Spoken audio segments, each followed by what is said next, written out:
नमस्कार विद्यार्थियों। कोटा विश्वविद्यालय कोटा द्वारा निर्धारित पाठ्यक्रम बीए पाठ द्वितीय विषय संस्कृत द्वितीय प्रश्न पत्र में से आचार्य प्रोफेसर सुरेश चंद्र मीना राजकीय महाविद्यालय गंगापुर सिटी के यूट्यूब चैनल पर आपका स्वागत है। जैसा कि हम लगातार ही कंटेंट के माध्यम से अध्ययन कार्य कर रहे हैं, इसी कड़ी में आज हम वरुण सूक्त जो ऋग्वेद के प्रथम मंडल का 25वां सूक्त है, इस वरुण सूक्त के देवता स्वयं वरुण देवता है और ऋषि इसके सुनसेप है। इस सूक्त में ऋषि सुनसेप वरुण देवता की स्तुति गायत्री छंद के माध्यम से करते हैं और ऋषि सुनसेप है वो एक प्रकार से मानव समाज को, प्रिय विद्यार्थियों, मानव जाति को ये शिक्षा देने की कोशिश कर रहे हैं। जैसा कि हम वेदों को, ग्रंथों का, शास्त्रों का अध्ययन करते हैं तो हमें सुमार्ग पर चलने की शिक्षा दी जाती है। तो पिछले मंत्र में हमने पढ़ा कि ऋषि सुनसेप वरुण देवता से ये प्रार्थना करते हैं कि हे वरुण देवता, हमें सुमार्ग पर चलावे। तो ये हमें वरुण देवता शिक्षा दे रहे हैं मानव समाज को कि हमें सदैव सुमार्ग पर, अच्छे मार्ग पर चलना चाहिए, क्योंकि वो आगे उसी मंत्र में बतलाते हैं कि हमें जब सुनसेप ऋषि ये कहते हैं कि हम सुमार्ग पर हमको यदि वरुण देव चलाएंगे तो निश्चित रूप से हमें सुफल और अभीप्सित इष्ट वस्तुओं की प्राप्ति होगी, जिससे कि हमारा जीवन समृद्ध होगा, सुखी होगा और संपन्न होगा। तो ये हमें शिक्षा दी गई है उस मंत्र के माध्यम से। अब जो अग्रिम मंत्र है उसके माध्यम से भी ऋषि सुनसेप है वो वरुण देवता की एक चारित्रिक विशेषता का वर्णन प्रस्तुत मंत्र में कर रहे हैं। क्या वर्णन कर रहे हैं कि जो वरुण देवता है, मैंने पहले ही बतलाया है कि वरुण देवता को ऋग्वेद में प्रमुख देवताओं में या प्रमुख प्रधान आदित्यों में इनकी गणना की जाती है। तो जो वरुण देव है वो मुख्य रूप से इंद्र और अग्नि के बाद में बहुत ऋग्वेद में जो शक्तिशाली देवता है, प्रमुख देवता वरुण देव को माना गया है। इसको प्रकृति के भौतिक और नियम और भौतिक एवं नैतिक नियमों का अधिष्ठाता बतलाया गया है। तो ये जो अग्रिम मंत्र है इसका हम अध्ययन करते हैं। अग्रिम मंत्र क्या है? बिभ्रत द्रापिम हिरण्ययम वरुणो वस्ते निर्णिजम परिस्पशो निषेधिरे, ये मंत्र है। इस मंत्र का हमें अर्थ करने के लिए सबसे पहले विद्यार्थियों आपको इसका अन्वय पढ़ना होगा, अन्वय समझना होगा, अन्वय करना होगा।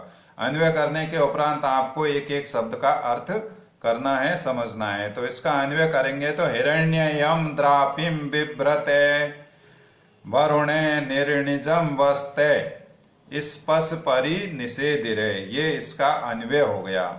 क्योंकि जो मंत्र है या जो श्लोक होते हैं संस्कृत भाषा में, उसमें जो मंत्रों में या श्लोकों में शब्द है वो इधर उधर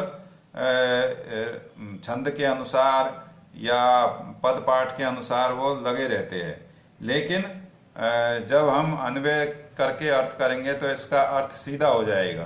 तो इसका अर्थ करते हैं हिरण्ययम। हिरण्ययम, हिरण्य सोने के या स्वर्ण में, सोने के या स्वर्ण में, द्रापिम मानी कवच, द्रापिम मानी कवच को। तो हिरण्ययम द्रापिम, सोने से या स्वर्ण में कवच को, बिभ्रत मानी धारण किए हुए, बिभ्रत मानी धारण किए हुए, वरुणे वरुण देव, हिरण्ययम द्रापिम बिभ्रते वरुणे। अब इसका अर्थ होगा स्वर्ण में कवच को धारण किए हुए वरुण देव।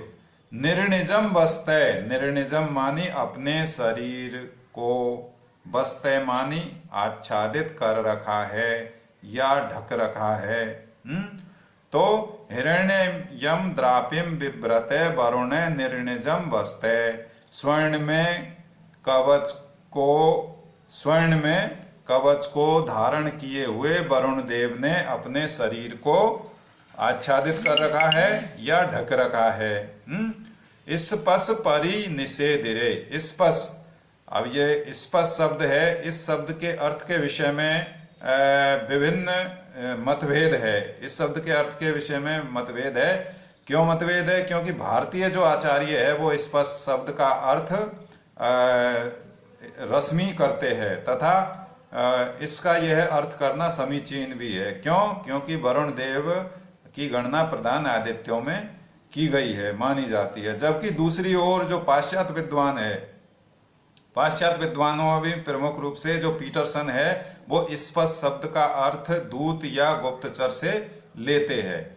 उनका कहना है कि ग्रीक भाषा में स्पष्ट शब्द स्पाई, SPY, स्पाई से बना है, जो दूत या गुप्तचर का द्योतित है। और वैसे भी जो वरुण देव है वो गुप्तचरों के माध्यम से ही इस संसार पर, जगत पर शासन करते हैं।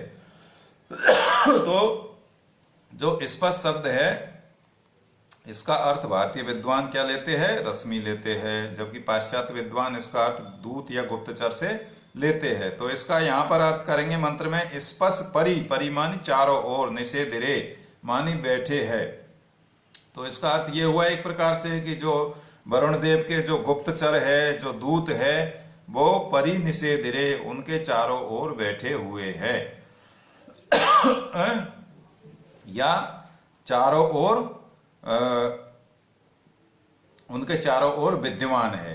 और दूसरी तरह इसका अर्थ लेंगे तो स्पष्ट परि निषेधरे, उनकी जो चमकदार रश्मियां हैं, किरणें हैं, वो चारों ओर विद्यमान है। चूंकि वरुण देव ने स्वर्ण में कवच पहन रखा है, तो वो कवच, जो कवच है उसकी जो रश्मि है, उसका जो प्रकाश है कवच का, वो चारों ओर, वरुण देव के चारों ओर फैल रहा है, चारों ओर विद्वान है। तो इसका जो स्पष्ट शब्द है वो आ गया। इसके बाद में जो अगला शब्द है हिरण्ययम, हिरण्यस्य विकार इति, हिरण्य प्लस मयट प्रत्यय से बना हुआ ये हिरण्ययम वैदिक रूप है। इसका जो अगला मंत्र में बिभ्रत शब्द आया है, भ्री धातु है और सत्री प्रत्यय पुल्लिंग प्रथमा विभक्ति का एक वचन का रूप है। निर्णिजम, निर्णिजम जो शब्द है इसके विषय में भी मतभेद है, इसके अर्थ के विषय में भी, क्योंकि निर्णिजम का जो अर्थ है वो सायण आचार्य ने रूप से किया है, रूप। और जो दूसरे विद्वान है, पाश्चात्य विद्वान पीटरसन, उनके अनुसार निर्णिजम का जो अर्थ है वो बैज से लिया है, अर्थात जरीदार पोशाक, उससे लिया है। और निर्णिजम जो शब्द है वो निर उपसर्ग है और निज धातु है, क्युप प्रत्यय से पुल्लिंग द्वितीय विभक्ति का एक वचन का रूप है निर्णिजम। वस्त है जो वस्त धातु है, अट होकर के लंग लकार प्रथम पुरुष एक वचन का रूप है वस्त। और निषेधिरे में नी उपसर्ग पूर्वक सद धातु है, नी उपसर्ग है और सद धातु है जो बैठने अर्थ में आती है। लिट लकार प्रथम पुरुष एक बहुवचन का रूप है। और प्रस्तुत मंत्र में जैसा कि मैंने बताया, ये संपूर्ण जो सूक्त है वरुण सूक्त, इसमें गायत्री छंद का प्रयोग हुआ है और ये गायत्री छंद में है। अब हम अगले ई कंटेंट में अग्रिम मंत्र का अध्ययन करेंगे। नमस्कार, धन्यवाद।